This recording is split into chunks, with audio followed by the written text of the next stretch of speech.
Patties সিঙ্গারা সন্ধ্যের জলখাবারে অসাধারণ এক রেসিপি। এটি তৈরির জন্য লাগছে 3 কাপ ময়দা, 2 কাপ চালের গুঁড়ো, কালো জিরে, 2 চামচ চিনি, হলুদ, লবণ। একটু মাখিয়ে নিয়ে গরম জল দিয়ে শক্ত ডো তৈরি করে নিচ্ছি। জিরে, দারচিনি, লবঙ্গ, তেজপাতা, শুকনো লঙ্কা একসাথে ভেজে নিয়েছি, গুঁড়ো করে নেব।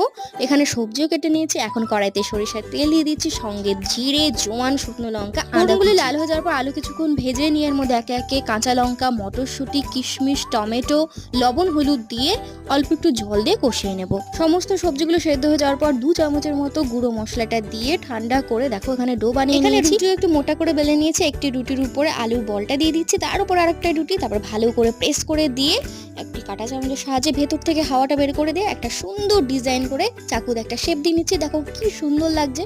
তো এরপরে হচ্ছে সাদা তেল আমি ভেজে নেব। আঁচটা কিন্তু মিডিয়াম ফ্লেমে রাখতে হবে। এখানে সমস্ত প্যাটিস সিঙ্গারাগুলো তৈরি হয়ে গেছে। তোমাদের রেসিপিটি কেমন লাগলো কমেন্টে অবশ্যই জানাও। একই সাথে চ্যানেলটি সাবস্ক্রাইব করে পাশে থেকো।